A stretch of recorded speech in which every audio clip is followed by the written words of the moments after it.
ദിവസം ഈ ITയിൽ ചെറിയൊരു തടയലും പ്രശ്നങ്ങളൊക്കെ ഉണ്ടായിരുന്നല്ലോ SFIയുടെ. അപ്പോൾ അച്ഛൻ്റെ ഒരു പ്രസംഗമുണ്ട്, അത് വൈറലാണ്. അപ്പോൾ അതിൽ പറയുന്നുണ്ട്, എൻ്റെ 4 മക്കളുടെ രാഷ്ട്രീയം എന്താണെന്ന് പോലും ഞാൻ ചോദിച്ചിട്ടില്ലെന്നാണ്. നിങ്ങൾക്ക് വ്യത്യസ്ത രാഷ്ട്രീയ കാഴ്ചപ്പാടുകളുണ്ടോ 4 പേർക്കും?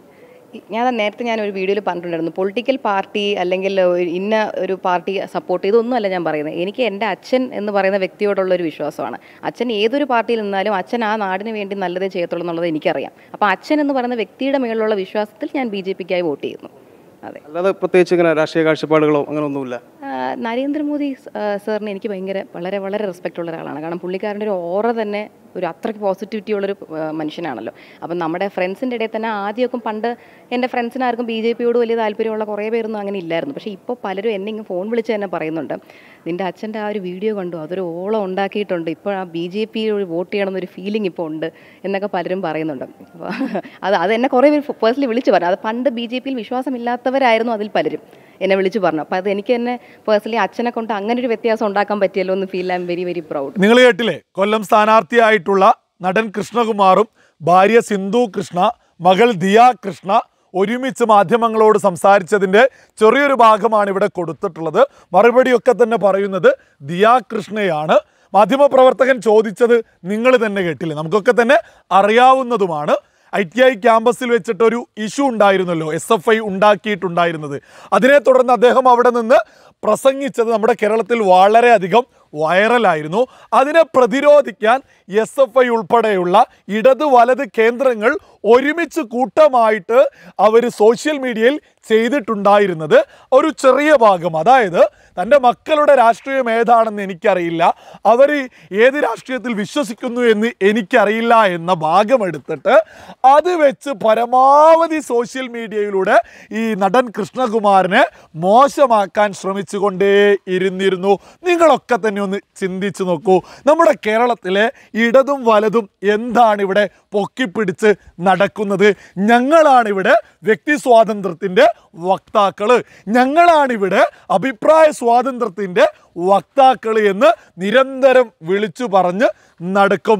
അതേസമയം നടൻ കൃഷ്ണകുമാർ എന്താണ് വ്യക്തി സ്വാതന്ത്ര്യം, എന്താണ് അഭിപ്രായ സ്വാതന്ത്ര്യം എന്ന് തൻ്റെ വ്യക്തി ജീവിതത്തിലൂടെ പൊതുസമൂഹത്തിലേക്ക് വിളിച്ചു പറഞ്ഞ സമയത്ത് യഥാർത്ഥ വ്യക്തി സ്വാതന്ത്ര്യത്തെയും അഭിപ്രായ സ്വാതന്ത്ര്യത്തെയും അടിച്ചമർത്താനാണ് നമ്മുടെ കേരളത്തിലെ ഇടത് വലത് കേന്ദ്രങ്ങൾ ശ്രമിച്ചത് എന്ന് കേരളത്തിലെ സുബോധമുള്ള സകല ആളുകളും തിരിച്ചറിഞ്ഞു.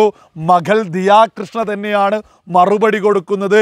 രാജ്യത്തിൻ്റെ പ്രധാനമന്ത്രി നരേന്ദ്രമോദി എന്ന ബ്രാൻഡ് നമ്മുടെ കേരളത്തിൽ ആഞ്ഞടിക്കുന്നുണ്ട് എന്ന് ആ ഒരു വ്യക്തി പറഞ്ഞ സമയത്ത് തന്നെ നമുക്കൊക്കെ തന്നെ വളരെ വ്യക്തമാണ് അവരുടെ രാഷ്ട്രീയവും എന്താണ് എന്നുള്ളത്.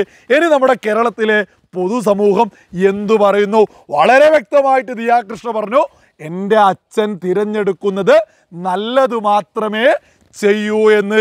ഇനി ഇതിനെയൊക്കെ പരമാവധി ട്രോളി മക്കളുടെ രാഷ്ട്രീയം ഏതാണ് എന്നൊക്കെ ചോദിച്ച ആളുകൾ ഇനി എന്തുമായിട്ട് രംഗത്ത് വരും? ദിയാ കൃഷ്ണ വളരെ ഗൗരവമുള്ളൊരു വിഷയം പറഞ്ഞിട്ടുണ്ടായിരുന്നു. ഇന്നലകളിൽ പോലും ഈ നരേന്ദ്രമോദിയൊന്നും വിശ്വാസമില്ലാത്ത ആളുകൾ ഇന്ന് അതിനെ വളരെയധികം അനുകൂലിക്കുന്നു എന്ന്. ഇത് കേരളത്തിലെ ഒരു യഥാർത്ഥ ചിത്രമാണ്. എനിക്ക് ഉൾപ്പെടെ ഒരുപാട് ആളുകൾ വാട്സാപ്പുകളിലൊക്കെ, അത് ഒരു മതമോ ജാതിയോ ഒന്നും തന്നെയില്ല, സകല മതങ്ങളിൽ നിന്നും ആളുകൾ, പ്രത്യേകിച്ച് പുതുതലമുറയിലെ ആളുകളൊക്കെ എനിക്ക് ഉൾപ്പെടെ മെസ്സേജുകൾ അയക്കാറുണ്ട്. നമ്മളൊക്കെ ഇവിടെ രാജ്യത്ത് വികസനം ചെയ്യുന്ന കാര്യങ്ങൾ തെളിവ് സഹിതം കൊടുക്കുമ്പോൾ പുതുതലമുറ അത് നന്നായിട്ട് അംഗീകരിക്കുന്നുണ്ട്. ശരി, വളരെ ലളിതമാണ്. ഇവിടെ ഇടതും വലതും പരമാവധി ഭയപ്പെടുത്തുകയാണ്. ഇവിടെയുള്ള പുതുതലമുറയിൽ സുബോധമുള്ള ഓരോ ആളുകളും ചിന്തിച്ചാൽ മതി, ഞാനിവിടെ സമാധാനത്തിലാണ്, എൻ്റെ ഭാരതത്തിൽ ഞാൻ സമാധാനത്തിലാണ് ജീവിക്കുന്നത് എന്ന്. ഇത് സ്വയം ഒന്ന് ചിന്തിച്ച് മനസ്സിലാക്കിയാൽ തന്നെ ഇടത് വലത് കേന്ദ്രങ്ങൾ ഭയപ്പെടുത്തുന്നത് ചവറ്റുകൊട്ടയിലേക്കാകുമെന്നുള്ളതാണ് യാഥാർത്ഥ്യം.